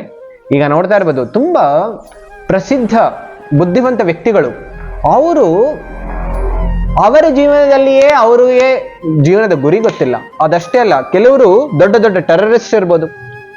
ಈ ಟೆರರಿಸ್ಟ್ ಅವರು ಇಲ್ಲಿಟ್ರೇಟ್ಸ್ ಆಗಿರೋದಿಲ್ಲ, ಅವರೆಲ್ಲರೂ ದೊಡ್ಡ ದೊಡ್ಡ ಜ್ಞಾನಿಗಳು ಆಗಿದ್ದಾರೆ, ಆಮೇಲೆ ಬುದ್ಧಿವಂತರು ಆಗಿದ್ದಾರೆ, ಅಂಥವ್ರು ಟೆರರಿಸ್ಟ್ ಆಗ್ತಾರೆ. ಆಮೇಲೆ ಮತ್ತೆ ಕೆಲವರು ತುಂಬಾ ಹೆಚ್ಚು ಓದಿರೋರು, ಅವ್ರು ಏನಾಗ್ತಾ ಇದ್ದಾರೆ, ದೊಡ್ಡ ದೊಡ್ಡ ಹುದ್ದೆಗಳಿಗೂ ಹೋಗ್ತಾ ಇದ್ದಾರೆ.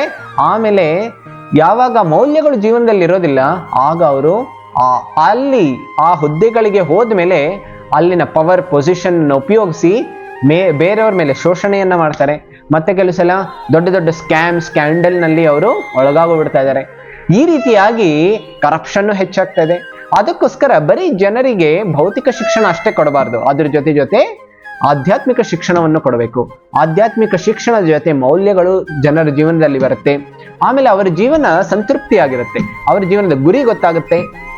ಈ ರೀತಿ ಮಂದಿರ ಒಂದು ಯೂನಿವರ್ಸಿಟಿ ಇದ್ದ ಹಾಗೆ. ಮೂರನೇದು, T stands for tranquility, E stands for education, M stands for medication ಅಂತ ಹೇಳಿದ್ರೆ ಔಷಧಿ. ಇದು ಒಂದು ಹಾಸ್ಪಿಟಲ್ ಇದ್ದ ಹಾಗೆ. ಯಾವುದಕ್ಕೆ ಹಾಸ್ಪಿಟಲ್? ಈಗ ನೋಡ್ತಾ ಇರ್ಬೋದು, ಜನರ ಮನಸ್ಸಿನಲ್ಲಿ ಎಷ್ಟೊಂದು ಕೊರತೆಗಳಿದೆ, ಎಷ್ಟೊಂದು ನಕಾರಾತ್ಮಕ ಭಾವನೆ ಇದೆ, ನೆಗೆಟಿವಿಟಿ ಇದೆ, ಆಮೇಲೆ ಕಂಪ್ಯಾರಿಸನ್ ಮೆಂಟಾಲಿಟಿ ಇದೆ. ಮತ್ತೆ ಜನರ ಹೃದಯದಲ್ಲಿ ಯಾವಾಗಲೂ ನಾನು ಬೇರೆಯವ್ರಿಗಿಂತ ಶ್ರೇಷ್ಠ ಅಂತ ಭಾವನೆಗಳು ಬರುತ್ತೆ. ಆಮೇಲೆ ಅವ್ರಿಗಿಂತ ಶ್ರೇಷ್ಠವಾದ ವ್ಯಕ್ತಿ ಬಂದ್ಬಿಟ್ರೆ ಅವರು ಡಿಪ್ರೆಷನ್ಗೆ ಹೋಗ್ಬಿಡ್ತಾರೆ. ಈ ರೀತಿಯಾಗಿ ಇದು ಕ್ಯಾನ್ಸರ್ ಇದ್ದ ಹಾಗೆ ಮನಸ್ಸಿನಲ್ಲಿ. ಅದಕ್ಕೋಸ್ಕರ ನಮಗೆ ಈ ಮನಸ್ಸಿಗೆ ಒಂದು ಪಾಸಿಟಿವ್ ಸೊಲ್ಯೂಷನ್ಸ್ ಬೇಕಾಗುತ್ತೆ. ಅದಷ್ಟೇ ಅಲ್ಲ, ಇದಕ್ಕೆ ಒಂದು ಮೆಡಿಸಿನ್ ಬೇಕಾಗುತ್ತೆ. ಅದಕ್ಕೋಸ್ಕರ ಯಾವುದು ಆ ಮೆಡಿಸಿನ್ ಅಂತ ಹೇಳಿದ್ರೆ ಭಗವಂತನ ಕಥನ ಮತ್ತು ಶ್ರವಣ ಮಾಡುವಂಥದ್ದು. ಭಗವಂತನ ಲೀಲೆಗಳನ್ನು ನಾವು ಯಾವಾಗ ಚರ್ಚೆಯನ್ನು ಮಾಡ್ತೀವಿ, ಆಮೇಲೆ ಭಗವಂತನ ಪುಣ್ಯ ನಾಮದ ಜಪವನ್ನ ಮಾಡ್ತೀವಿ, ಕೀರ್ತನೆಯನ್ನ ಮಾಡ್ತೀವಿ, ಇದು ಮನಸ್ಸಿಗೆ ಒಂದು ಔಷಧಿ ಇದ್ದಾಗೆ.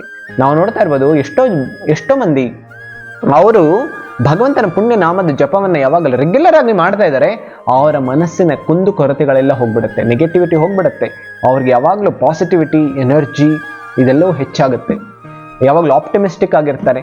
ಈ ರೀತಿ ಮನಸ್ಸಿಗೆ ಇದು ಒಂದು ಔಷಧಿಯಾಗಿ ಮಂದಿರ ಕೊಡುತ್ತೆ. ಈಗ ಪಿ ಸ್ಟ್ಯಾಂಡ್ಸ್ ಫಾರ್ ಪ್ಯೂರಿಫಿಕೇಶನ್, ಅಂದ್ರೆ ಶುದ್ಧೀಕರಣ. ಯಾವುದ್ರ ಶುದ್ಧೀಕರಣ? ನೀರಿನ ಶುದ್ಧೀಕರಣ ಅಲ್ಲ, ಇದು ನಮ್ಮ ಅಸ್ತಿತ್ವದ ಶುದ್ಧೀಕರಣ ಆಗುತ್ತೆ. ಏನು ಶುದ್ಧೀಕರಣ ಮಾಡುವಂಥದ್ದು? ನಮ್ಮ ಹೃದಯದಲ್ಲಿ 6 ಶತ್ರುಗಳಿದ್ದಾರೆ. ಯಾರು? ಕಾಮ, ಕ್ರೋಧ, ಲೋಭ, ಮದ, ಮೋಹ ಮತ್ತು ಮಾತ್ಸರ್ಯ. ಈ 6 ಶತ್ರುಗಳು ನಮಗೆ ಸತತವಾಗಿ ತೊಂದರೆಯನ್ನು ಕೊಡ್ತಾ ಇರುತ್ತೆ. ಒಂದು ದಿನ ಒಬ್ಬ ಎನ್ವಿರಾನ್ಮೆಂಟಲ್ ಮಿನಿಸ್ಟರ್ ಅವರು ನಮ್ಮ ಇಸ್ಕಾನ್ ಅಲ್ಲಿನ ಒಬ್ಬ ಸನ್ಯಾಸಿಗೆ ಬಂದು ಭೇಟಿ ಮಾಡ್ತಾ ಇದ್ರು. ಅವ್ರು ಬಂದು ಕೇಳ್ತಾರೆ, ನಾವು ಈಗ ಇಷ್ಟೊಂದು ನದಿಗಳೆಲ್ಲ ಮಲಿನವಾಗೋಗ್ಬಿಟ್ಟಿದೆ, ನೀವು ಇದಕ್ಕೋಸ್ಕರ ಏನು ಮಾಡ್ತಾ ಇದ್ದೀರಿ? ಸಂಪೂರ್ಣ ಪ್ರಕೃತಿಯ ವಿಕೋಪಗಳು ಹೆಚ್ಚಾಗ್ತಾ ಇದೆ, ಪ್ರಕೃತಿಯ ಮಲಿನತೆ ಹೆಚ್ಚಾಗ್ತಾ ಇದೆ, ಅದಕ್ಕೆ ಈ ರೀತಿಯ ಸಾಧುಗಳು ಏನು ಮಾಡ್ತಾ ಇದ್ದಾರೆ? ಈ ಧಾರ್ಮಿಕ ಮಂದಿರಗಳೆಲ್ಲ ಏನು ಮಾಡ್ತಾ ಇದೆ? ಈ ರೀತಿ ಒಂದು ಪ್ರಶ್ನೆಯನ್ನು ಕೇಳಿದ್ರು. ಅದಕ್ಕೋಸ್ಕರ ಅವರು ಒಂದು ಉತ್ತರವನ್ನು ಕೊಟ್ಟರು. ಈ ಜಗತ್ತಿನಲ್ಲಿ ನಾವು ನೋಡ್ತಾ ಇರ್ಬೋದು, ಎಷ್ಟೊಂದು ಜನ ಯಾವಾಗಲೂ ಈ ಜಗತ್ತಿನಲ್ಲಿ ಕರಪ್ಷನ್ ಹೆಚ್ಚಾಗ್ತಾ ಇದೆ. ಅದಷ್ಟೇ ಅಲ್ಲ, ಬೇರೆಯವರ ಮೇಲೆ ಶೋಷಣೆಗಳು ಹೆಚ್ಚಾಗ್ತಾ ಇದೆ. ಆಮೇಲೆ ಬರೀ ಜನರ ಮೇಲೆ ಶೋಷಣೆ ಅಲ್ಲ, ಪ್ರಕೃತಿಯ ಮೇಲೂ ಶೋಷಣೆಯೂ ಹೆಚ್ಚಾಗ್ತಾ ಇದೆ. ನಾವು ಇಂಡಸ್ಟ್ರಿನೋ ದೊಡ್ಡದು ಮಾಡ್ತಾ ಇದೀವಿ, ಅದ್ರ ಜೊತೆ ಏನಾಗ್ತದೆ, ಇಂಡಸ್ಟ್ರಿಯಲ್ ವೇಸ್ಟನ್ನೆಲ್ಲ ನಾವು ನದಿ ನೀರುಗಳಿಗೆ ಬಿಟ್ಬಿಡ್ತಾ ಇದೀವಿ. ಆಮೇಲೆ ನಾವು ಪ್ರಕೃತಿ ಹೇಗೆ ಬೆಳೀತಾ ಇದೆ, ಪ್ರಕೃತಿಗೆ ಇದನ್ನು ಏನು ಹಾನಿ ಆಗ್ತಾ ಇದೆ, ಅದ್ರ ಬಗ್ಗೆ ನಾವು ಪರಿವೇನೂ ಹಾಕ್ತಾ ಇಲ್ಲ. ಈ ರೀತಿಯಾಗಿ ಈ ಲೋಭ ಮತ್ತು ಶೋಷಣೆಯ ಭಾವನೆಗಳು ಹೆಚ್ಚಾಗ್ತಾ ಇವೆ. ಆದರೆ ನಾವು ಮಾಡ್ತಾ ಇರುವಂತಹ ಈ ಆಧ್ಯಾತ್ಮಿಕ ಕಾರ್ಯಕ್ರಮಗಳು ಏನ್ ಮಾಡುತ್ತೆ ಅಂತಂದ್ರೆ, ಹೃದಯದಲ್ಲಿರುವಂತಹ ಈ ಮಲಿನತೆ, ಈ ಲೋಭವನ್ನ ಅದು ಕಡಿಮೆ ಮಾಡುತ್ತೆ. ಅದಕ್ಕೋಸ್ಕರ ಶ್ರೀಮದ್ ಭಗವದ್ಗೀತೆಯಲ್ಲಿ ಹೇಳುತ್ತೆ, ಮಲ ನಿರ್ಮೋಚನಂ ಪುಂಸಾಂ ಜಲಸ್ನಾನಂ ದಿನೇ ದಿನೇ ಸಕೃದ್ ಗೀತಾಮೃತ ಸ್ನಾನಂ ಸಂಸಾರ ಮಲನಾಶನಂ ಅಂತ ಹೇಳುತ್ತೆ. ನಾವು ಪ್ರತಿದಿನ ಸ್ನಾನವನ್ನ ಮಾಡ್ತೀವಿ. ಸ್ನಾನ ಮಾಡಿದ್ರೆ ಏನಾಗುತ್ತೆ? ಶರೀರದಲ್ಲಿರುವಂತಹ ಕೊಳೆ ಹೋಗುತ್ತೆ. ಆದ್ರೆ ಮನಸ್ಸಿನಲ್ಲೂ ಈ ರೀತಿಯ ಕೆಟ್ಟ ವಿಚಾರಗಳು, ಕೆಟ್ಟ ಗುಣಗಳು ತುಂಬಿದೆ. ಈ ಮನಸ್ಸಿನಲ್ಲಿರುವಂತಹ ಮಲಿನತೆಯನ್ನು ಹೇಗೆ ನಾವು ನಿವಾರಣೆ ಮಾಡೋದಕ್ಕೆ ಸಾಧ್ಯ ಆಗುತ್ತೆ? ಅದಕ್ಕೆ ಒಂದೇ ಒಂದು ಉಪಾಯ. ಅದೇನು ಅಂತ ಹೇಳಿದ್ರೆ, ಯಾವುದಾದ್ರು ಒಂದು ಡಿಟರ್ಜೆಂಟ್ ಇದೆಯಾ ಇದನ್ನ ಮನಸ್ಸಿನಲ್ಲಿರುವಂತಹ ಮಲಿನತೆಯನ್ನು ತೆಗೆದುಹಾಕೋದಕ್ಕಾಗಿ? ಆ ಒಂದು ಸೂಪರ್ ಡಿಟರ್ಜೆಂಟ್ ಯಾವುದು ಅಂತ ಹೇಳಿದ್ರೆ, ಭಗವಂತನ ಪುಣ್ಯ ನಾಮದ ಜಪ ಮತ್ತು ಭಗವಂತನ ಶ್ರೀಮದ್ ಭಗವದ್ಗೀತಾ, ಶ್ರೀರಾಮಾಯಣ ಮತ್ತು ಶ್ರೀಮದ್ ಭಾಗವತ, ಈ ರೀತಿಯ ಚರ್ಚೆಗಳನ್ನು ನಾವು ಯಾವಾಗ ಮಾಡ್ತೀವಿ, ಅದನ್ನು ಓದ್ತೀವಿ, ಪಠಣವನ್ನ ಮಾಡ್ತೀವಿ, ಆಗ ಮನಸ್ಸಿನಲ್ಲಿರುವಂಥ ಕಲ್ಮಶಗಳು ಎಲ್ಲವೂ ನಾಶ ಆಗೋಗ್ಬಿಡುತ್ತೆ. ಮತ್ತು 5ನೇದು L stands for love. Love ಅಂತ ಹೇಳಿದ್ರೆ ಏನು ಅಂತ ಹೇಳಿದ್ರೆ, ಪ್ರೇಮ. ಪ್ರೇಮ ಯಾವುದರ ಮೇಲೆ ಅಲ್ಲ, ಯಾರ ಮೇಲೆ? ಈ ಜಗತ್ತಿನಲ್ಲಿ ನಾವು ಪ್ರೇಮವನ್ನ ಎಷ್ಟೋ ವಸ್ತುಗಳ ಮೇಲೆ ಇಟ್ಟಿರ್ಬೋದು, ಇಲ್ಲ ಎಷ್ಟೋ ಭೌತಿಕ ಜನರ ಮೇಲೆ ಇಟ್ಟಿರ್ಬೋದು. ಆದರೆ ಎಲ್ಲದರ ಪ್ರೇಮ ನಮಗೆ ನಿಜವಾದ ನೆಮ್ಮದಿ ಯಾವುದು ಕೊಡುತ್ತೆ ಅಂತ ಹೇಳಿದ್ರೆ, ನಾವು ಯಾವಾಗ ಆ ಪ್ರೀತಿಸುವ ವೃತ್ತಿಯನ್ನ ಭಗವಂತನೆಡೆಗೆ ನಾವು ಯಾವಾಗ ಅದನ್ನು ಅರ್ಪಣೆಯನ್ನ ಮಾಡ್ತೀವಿ, ಆಗ ನಮ್ಮ ಪ್ರೀತಿಗೆ ಅದು ಒಂದು ಅದ್ಭುತವಾದಂತಹ ಆನಂದ, ನೆಮ್ಮದಿ, ಶಾಂತಿಯನ್ನ ಕೊಡುತ್ತೆ. ಅದಕ್ಕೋಸ್ಕರ ಈಗ ಜಗತ್ತಿನಲ್ಲಿ ನಾವು ನೋಡ್ತಾ ಇರ್ಬೋದು, ಯಾವಾಗ ನಾವು ಭಗವಂತನನ್ನ ನಮ್ಮ ಜೀವನದಿಂದ ದೂರ ಇಟ್ಬಿಡ್ತೀವಿ, ಭಗವಂತ ನೀವು ಅಲ್ಲಿರಿ, ನಾವು ಇಲ್ಲಿ ಸಂತೋಷವಾಗಿ ಇದ್ದೀವಿ ಅಂತ ಹೇಳಿ, ಯುನೈಟೆಡ್ ನೇಷನ್ಸ್ ಅದು ಹೇಳುತ್ತೆ ಭ್ರಾತೃತ್ವ, ಸಹೋದರತ್ವ ಅನ್ನುವಂಥ ಭಾವನೆ ನಾವು ಜನರಲ್ಲಿ ಮೂಡಿಸಿರಬೇಕು ಅಂತ ಹೇಳಿ. ಅಂದರೆ ಒಂದು ದೇಶ ಮತ್ತೊಂದು ದೇಶದ ಮೇಲೆ, ಒಂದೇ ದೇಶದಲ್ಲಿ ಬೇರೆ ಬೇರೆ ಪಂಗಡಗಳ ಜನ, ಬೇರೆ ಬೇರೆ ಧರ್ಮದ ಜನ ಯಾವ ರೀತಿಯ ವರ್ತನೆ ಮಾಡಬೇಕು ಅಂತ ಹೇಳಿದ್ರೆ ಭ್ರಾತೃತ್ವದ, ಸಹೋದರತ್ವದ ಭಾವನೆಗಳನ್ನು ಇಟ್ಕೊಂಡಿರ್ಬೇಕು ಅಂತ ಹೇಳಿ. ಒಂದು ಸ್ವಲ್ಪ ಆಲೋಚನೆ ಮಾಡಿ, ಭ್ರಾತೃತ್ವ ಯಾವಾಗ ಬರುತ್ತೆ? ಯಾವಾಗ ಒಬ್ಬ ತಂದೆ ಇದ್ರೆ ತಾನೇ ಆಗ ಅವರಿಬ್ಬರ ಮಕ್ಕಳು ಇಬ್ಬರು ಸಹೋದರರ ರೀತಿ ನೋಡೋದಕ್ಕಾಗತ್ತೆ. ಈಗ ನಾವಿಬ್ಬರು ಸಹೋದರರಾಗಿರ್ಬೇಕು ಅಂತ ಹೇಳಿದ್ರೆ ನಮ್ಮ ಮೇಲೆ, ನಮ್ಮಿಬ್ಬರ ನಡುವೆ ಯಾರಾದರೂ ಒಬ್ಬರು ತಂದೆ ಇರಬೇಕು. ಯಾರು ಆ ತಂದೆ? ಭಗವಂತ. ಅದಕ್ಕೋಸ್ಕರ ಭಗವಂತನನ್ನ ನಾವು ನಮ್ಮ ಜೀವನದಲ್ಲಿ ಯಾವಾಗ ಜೋಡಿಸ್ಕೊಳ್ತೀವಿ ಆಗ ಏನಾಗತ್ತೆ, ನಮ್ಮ ಮನಸ್ಸಿನಲ್ಲಿ ಮತ್ತು ನಮ್ಮಿಬ್ಬರ ನಡುವೆ ಒಂದು ಸಹೋದರತ್ವದ ಭಾವನೆ ಜಾಗೃತ ಆಗುತ್ತೆ. ಅದಕ್ಕೋಸ್ಕರ ಅದಷ್ಟೇ ಅಲ್ಲ, ಯಾವಾಗ ನಾವು ಭಗವಂತನ ಜೊತೆ ವರ್ಟಿಕಲ್ ರಿಲೇಶನ್ಶಿಪ್ ಅದನ್ನು ನಾವು ಸ್ಥಾಪನೆ ಮಾಡ್ತೀವಿ ಆಗ ಹಾರಿಜಾಂಟಲ್ ರಿಲೇಶನ್ಶಿಪ್ ಬೇರೆ ಬೇರೆ ಜೀವಿಗಳ ಜೊತೆ, ನಮ್ಮ ಕುಟುಂಬದ ಜೊತೆ ಎಲ್ಲವೂ ಅದು ತುಂಬ ಪ್ರೇಮಮಯವಾಗಿರುತ್ತೆ. ಕೊನೆಯದು ಎಂಗೇಜ್ಮೆಂಟ್. ಎಂಗೇಜ್ಮೆಂಟ್ ಅಂತ ಹೇಳಿದ್ರೆ ಎಲ್ಲ ಜೀವಿಗಳಿಗೆ ಎಷ್ಟೊಂದು ಪ್ರವೃತ್ತಿಗಳಿದೆ, ಎಷ್ಟೊಂದು ಕ್ರಿಯೇಟಿವ್ ಟ್ಯಾಲೆಂಟ್ಸ್ ಇದೆ, ಪ್ರತಿಭೆಗಳಿದೆ, ಸ್ಕಿಲ್ಸ್ ಇದೆ. ಇದೆಲ್ಲವನ್ನ ಅವರು ಯಾವುದರಲ್ಲಾದರೂ ಬೆಳೆಸ್ಕೊಳ್ಬೇಕು ಅನ್ನುವಂತಹ ಪ್ರವೃತ್ತಿ ಎಲ್ಲರಿಗೂ ಇದೆ. ಆದರೆ ಅದನ್ನು ಬಳಸ್ಕೊಳ್ಳೋದಕ್ಕಾಗಿ ನಾವು ಬೇರೆ ಬೇರೆ ವಿಧಾನಗಳನ್ನು ಹುಡುಕ್ತಾ ಇರ್ತೀವಿ. ಆದರೆ ಮಂದಿರ ಒಂದು ಅದ್ಭುತವಾದಂತಹ ವಾತಾವರಣ ಎಲ್ಲರ ಪ್ರತಿಭೆಗಳನ್ನು ಜೋಡಿಸ್ಕೊಳ್ಳೋದಕ್ಕಾಗಿ. ಏನು ಈಗ ನೋಡ್ತಾ ಇರ್ಬೋದು, ರಾಮ ಮಂದಿರದಲ್ಲಿ ಆ ಮಂದಿರದ ನಿರ್ಮಾಣ ಆಗೋದಕ್ಕಾಗಿ ಎಲ್ಲ ರೀತಿಯ ಪ್ರತಿಭಾನ್ವಿತ ಕಲಾವಿದರೆಲ್ಲರೂ ಬರ್ತಾ ಇದ್ದಾರೆ.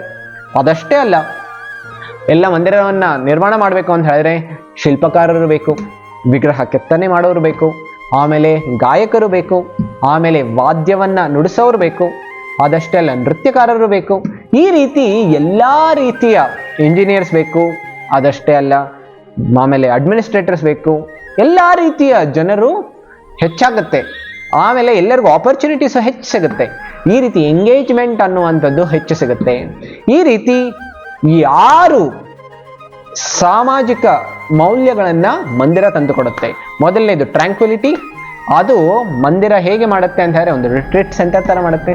ಆಮೇಲೆ ಅದಷ್ಟೇ ಅಲ್ಲ, ಎಜುಕೇಷನ್ ಒಂದು ಯೂನಿವರ್ಸಿಟಿ ಥರ ಮಾಡುತ್ತೆ. ಆಮೇಲೆ ಎಮ್ ಸ್ಟ್ಯಾಂಡ್ಸ್ ಫಾರ್ ಮೆಡಿಕೇಶನ್ ಅಂದರೆ ಒಂದು ಹಾಸ್ಪಿಟಲ್ ಥರ ಮಾಡುತ್ತೆ. ಆಮೇಲೆ ಪಿ ಸ್ಟ್ಯಾಂಡ್ಸ್ ಫಾರ್ ಪ್ಯೂರಿಫಿಕೇಶನ್ ಅಂತ ಹೇಳಿದ್ರೆ ನಮ್ಮ ಹೃದಯವನ್ನು ಶುದ್ಧೀಕರಣ ಮಾಡುತ್ತೆ. ಆಮೇಲೆ L stands for love, E stands for engagement.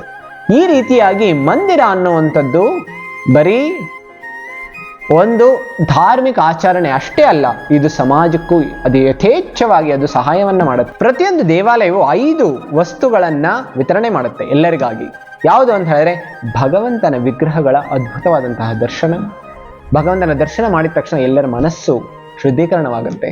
ಅದಷ್ಟೇ ಅಲ್ಲ, ಭಗವಂತನ ಪುಣ್ಯ ನಾಮದ ವಿತರಣೆಯೂ ಆಗ್ತಾ ಇದೆ. ಆಮೇಲೆ ಭಗವಂತನ ವಚನಗಳ ಶಿಕ್ಷಣವೂ ಎಲ್ಲರಿಗೂ ಸಿಗ್ತಾ ಇದೆ. ಅದಷ್ಟೇ ಅಲ್ಲ, ಭಗವಂತನ ಪ್ರಸಾದ ಎಲ್ಲರಿಗೂ ವಿತರಣೆ ಆಗ್ತಾ ಇದೆ. ಆಮೇಲೆ ಭಗವಂತನ ಭಕ್ತರ ಸಂಘ, ಈ ಎಲ್ಲವೂ ಒಂದು ಮಂದಿರ ಕೊಡ್ತಾ ಇದೆ. ಅದಕ್ಕೋಸ್ಕರ ಮಂದಿರದ ಅವಶ್ಯಕತೆ ತುಂಬ ಹೆಚ್ಚಾಗಿದೆ. ಈ ಇಷ್ಟೊಂದು ಬೆನಿಫಿಟ್ಸ್ ಇರುವಂತಹ ಮಂದಿರದ ವಿರೋಧ ಯಾಕೆ ಬೇಕಾಗತ್ತೆ? ಎಲ್ಲರೂ ಇದಕ್ಕಾಗಿ ಸಪೋರ್ಟ್ ಕೊಡಬೇಕಾಗತ್ತೆ. ಸಪೋರ್ಟ್ ಬರೀ ಮಾರಲ್ ಸಪೋರ್ಟ್ ಕೊಡೋದಷ್ಟೇ ಆಗೋದಿಲ್ಲ. ನಾವು ತನು ಮನ ಧನದಿಂದ ನಾವು ಈ ರೀತಿಯ ಮಂದಿರದ ನಿರ್ಮಾಣಕ್ಕೆ ನಾವು ಸಹಾಯ ಮಾಡಬೇಕಾಗತ್ತೆ. ಈ ರೀತಿಯ ಒಂದು ಆದರ್ಶವಾದಂತಹ ಮಂದಿರ ರಾಮ ಮಂದಿರ ಬರ್ತಾ ಇದೆ. ಅದಷ್ಟೇ ಅಲ್ಲ, ಎಷ್ಟೊಂದು ಮಂದಿರಗಳು ಭಾರತ ದೇಶದಲ್ಲಿದೆ. ಇಸ್ಕಾನ್ ಮಂದಿರಗಳೆಲ್ಲ ಇದೆ. ಇವೆಲ್ಲವೂ ಇದೇ ಧಾರಣೆಯ ಮೇಲೆ, ಇದೇ ಮನೋಧಾರಣೆಯ ಮೇಲೆ ಎಷ್ಟೊಂದು ಮಂದಿರಗಳ ನಿರ್ಮಾಣ ಆಗ್ತಾ ಇದೆ. ಅದಕ್ಕೋಸ್ಕರ ಎಲ್ಲ ಜನರು ಈ ರೀತಿಯ ಮಂದಿರ ನಿರ್ಮಾಣಕ್ಕಾಗಿ ಎಲ್ಲರೂ ಕೈ ಜೋಡಿಸಿ ಸಮಾಜ ಉದ್ಧಾರಕ್ಕಾಗಿ ಎಲ್ಲರೂ ಸಹಾಯ ಮಾಡಬೇಕಾಗತ್ತೆ. ಹರೇ ಕೃಷ್ಣ.